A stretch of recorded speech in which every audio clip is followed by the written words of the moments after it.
Sometime back in the 1950s, my lodge, Liberty Number 31 in Missouri, had a fire. It's a familiar story. The fire destroyed nearly everything, including precious membership records. Members, as usually happens, rebuilt the building, but the membership records were lost forever. Or so we thought. Then, one day back in 2004, our secretary was rooting through our junk room and came upon an old box. When he opened it, he discovered membership logs from the mid-19th century. What a find!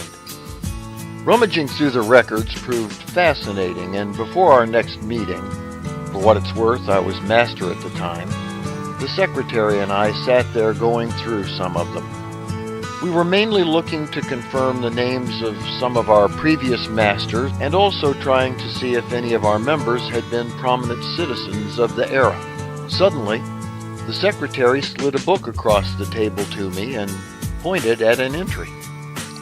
"What do you make of that?" he asked. The name on the line read, C. Younger, entered apprentice. Underneath that was another entry, Littleton Younger, rejected. The entries were from the records of 1852. We were both thinking the same thing. C. Younger? Would that be Cole Younger? The notorious bandit turned Confederate Civil War guerrilla Cole Younger? In my opinion, Cole Younger wasn't exactly Freemason material, but I had to find out. I began checking the next morning. It took about 15 seconds to figure out C. Younger was not Cole. Thomas Coleman Cole Younger was born in 1844 and would have been a kid at the time. But who was C. Younger, and in fact, who was Littleton Younger, and why was he rejected?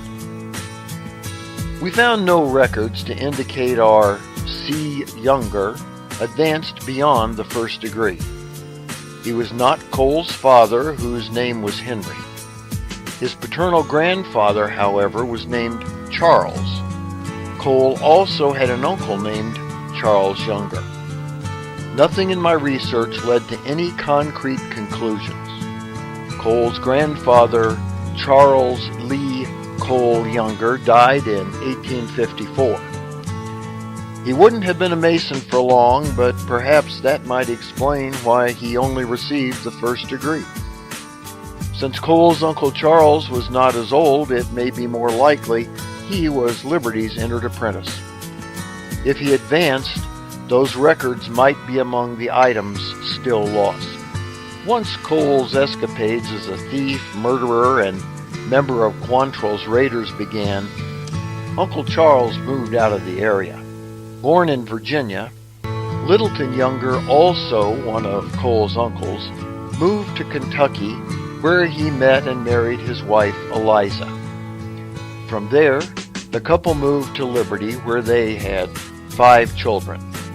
After their children were born, they moved to an area northeast of Eugene, Oregon. There is no record as to why his petition for membership was denied. Once described as a sportsman, perhaps he shot something other than the white-tailed deer indigenous to the area. Whatever the case, once established in Oregon, he did, in fact, join the fraternity. His gravestone shows he was born in 1816, died in 1893, and it bears that familiar symbol, the square and compasses. It's almost certain Cole Younger was never a Freemason. At the age of 18, he had already committed his first murder and had a $1,000 bounty on his head. He is known to have killed 17 men and was shot so many times he once said of himself, "I guess you could strike lead in me in almost any place you drilled." He died peacefully in 1916 at the age of 72. In all, he was one of the most notorious men in the country, along with another famous Clay County, Missouri resident, Jesse James, whom he hated. But that's altogether another story. For the Whence Came You podcast, this is Steve Harrison with the Masonic Minute.